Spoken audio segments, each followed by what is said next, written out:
বাংলার মুখ্যমন্ত্রীর প্রকল্পগুলিকে টুকলি করছেন বিরোধীরা। তারা সেই সব প্রকল্পগুলিকে বিভিন্ন রাজ্যে শুরু করেছেন। এটাই মমতা বন্দ্যোপাধ্যায়ের বড় জয়। মঙ্গলকোটের শিমুলিয়া ২ নম্বর অঞ্চলে পালিশ গ্রামে আমাদের পাড়া আমাদের সমাধান শিবির পরিদর্শন করেন মঙ্গলকোটের ব্লক সভাপতি রামকেশব ভট্টাচার্য ও পঞ্চায়েত সমিতির সভাপতি শান্তনা গোস্বামী। ব্লক সভাপতি রামকেশব ভট্টাচার্য বলেন, এই কর্মসূচির মাধ্যমে প্রত্যেক বুথ পিছু ১০ লক্ষ টাকা করে বরাদ্দ করা হয়েছে। সেই টাকা বুথের কী উন্নয়নমূলক কাজ করতে হবে ঠিক করছেন স্থানীয়রাই। এই জনপ্রিয় কর্মসূচি ইতিমধ্যেই মানুষের মন জয় করেছে।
এটা শিমুলিয়া ২ নম্বর অঞ্চল।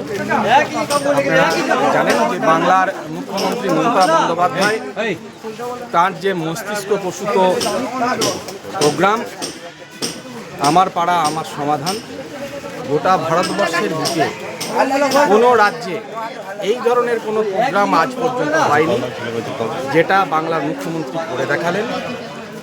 এখানে প্রত্যেকটা বুথ পিছু ১০ লক্ষ টাকা করে উন্নয়নমূলক কাজ দেওয়া হয়েছে এবং সবচেয়ে বড় কথা হলো সেই কাজকে সরাসরি বাংলার মুখ্যমন্ত্রী তিনি তুলে দিচ্ছেন সেই নির্দিষ্ট বুথের মানুষের হাতে।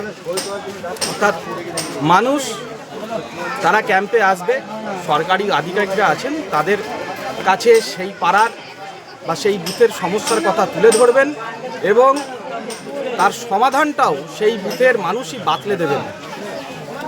এই জায়গাটাতেই এই প্রোগ্রামটা ব্যতিক্রম, মানুষের ক্ষমতায়ন এবং বাংলার মুখ্যমন্ত্রী বুথ স্তরের জনগণের সঙ্গে সরাসরি সংযোগ।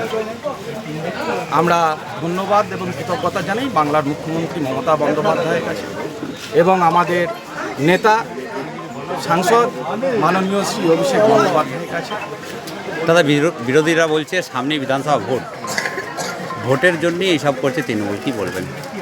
শুনুন, যদি আপনি এই ধরনের প্রকল্পগুলো দেখেন তো বাংলার মানুষই বলে দেবে যে নির্বাচনের দিকে তাকিয়ে বাংলার মুখ্যমন্ত্রী তিনি কোনো প্রকল্প ঘোষণা করেন না। তিনি কথা দিলে কথা রাখেন এবং সারা বছর ধরে তিনি মানুষের স্বার্থে এই ধরনের প্রোগ্রাম বা কর্মসূচি তিনি আনেন এবং পরবর্তীকালে আমরা দেখতে পাই যে বাংলার মুখ্যমন্ত্রী মমতা বন্দ্যোপাধ্যায়ের এই ধরনের কর্মসূচিকে নকল করে বিরোধীরা বিভিন্ন রাজ্যে তারা টুকলি করার চেষ্টা করছে।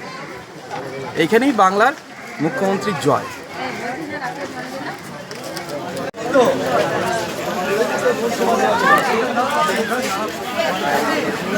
আমাদের পাড়া আমাদের সমাধান মঙ্গলকোটের শিমুলিয়া ২ নম্বর অঞ্চলে সেই ছবি এখন দেখতে পাচ্ছেন, পরিবেশন করছেন।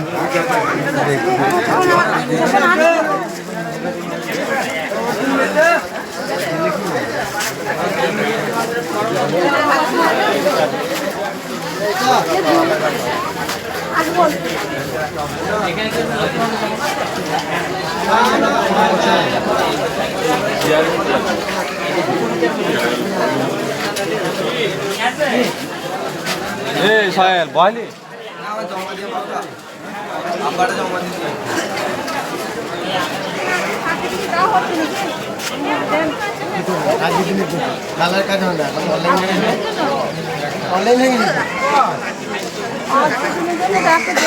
স্বনির্ভর গোষ্ঠীর মহিলারা প্রত্যেক ক্যাম্পে ওরা রয়েছেন এবং ওদের যে সমস্ত হাতের যে জিনিস তৈরি করে সেই জিনিস তো তৈরি নিয়ে ওরা ক্যাম্পে বসছে যাতে ওরা নিজের পায়ে দাঁড়াতে পারে। অনেকে নিয়ে গিয়ে একসঙ্গেভাবে কাজ করে নিজেদের পরিবারকে যাতে ওরা একটু রক্ষা করতে পারে, তার জন্য আমার স্বনির্ভর গোষ্ঠীর মহিলারা মমতা ব্যানার্জির পাশে আছে, এখনও ওরা থাকবেন। মমতা বন্দ্যোপাধ্যায়ের যে এই আনন্দধারা প্রকল্পের মাধ্যমে যে প্রত্যেকটা মানুষ প্রত্যেকটা ক্যাম্পে ক্যাম্পে হাজির হয়েছে এবং প্রত্যেক ক্যাম্পে ওদের নিজস্ব যে হাতের যে জিনিসপত্র তৈরি করেছে তার জন্য ওদেরকে আমি কৃতজ্ঞতা জানাই। এবং মাননীয় মুখ্যমন্ত্রী মমতা বন্দ্যোপাধ্যায় যে সুন্দর একটা আনন্দধারা প্রকল্প উনি চালু করেছেন, ওনাকেও অনেক ধন্যবাদ জানাই। দিদি, এই যে প্রকল্পগুলো হয়েছে তাতে কি মহিলারা স্বনির্ভর হতে পারছে? কি দেখছেন? হ্যাঁ, মহিলারা যথেষ্টভাবে স্বনির্ভর হয়েছে, নিজের পায়ে দাঁড়াতে পারছে।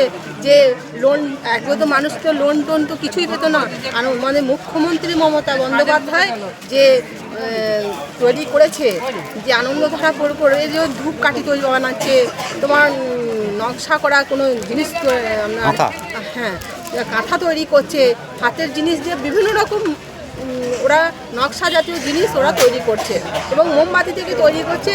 এবং গ্রামের মানুষেরা, গ্রামের যে মহিলারা আছে তারা সবাই হাতে হাত মিলিয়ে সেই কাজটা করছে এবং মানুষের পাশে দাঁড়াতেও পারছে, গরিব মানুষের পাশে দাঁড়াতে পারছে। স্বনির্ভরে এখন অনেক উন্নত হয়েছে, ভারতে প্রথম স্থান তারা অধিকার করতে চলেছে।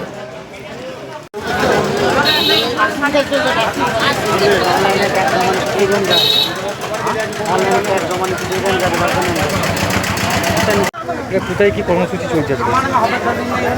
পালিশ গ্রাম, শিমুলিয়া 2 নম্বর অঞ্চলে পালিশ গ্রামে আমার পাড়া আমার সমাধান। পাশাপাশি কি হচ্ছে? পাশাপাশি এমনি ওই ক্যাম্পগুলো আছে, যে দুয়ারে সরকারের ক্যাম্পগুলো হচ্ছে সমস্ত, তার সঙ্গে স্বয়ংবর গোষ্ঠীর মেয়েদের প্রকল্পগুলো আছে, এছাড়া হেলথ ক্যাম্প আছে, ICDS ক্যাম্প আছে, সমস্ত ক্যাম্প এগুলোই হচ্ছে। আর কি কি হচ্ছে এখানে?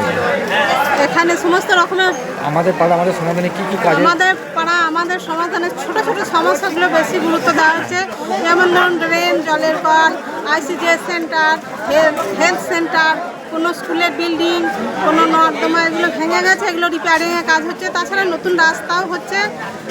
বিশেষ করে জনগণ যেটা বলছে, মানুষ যেটা পরিষেবা পাওয়ার জন্য বলছে, সেটাই বেশি গুরুত্ব দেওয়া হচ্ছে। আপনার নাম পরিচয়? আমার নাম শ্রাবণী শাহ, আমি শিমুলিয়া 2 নম্বর অঞ্চলের প্রধান।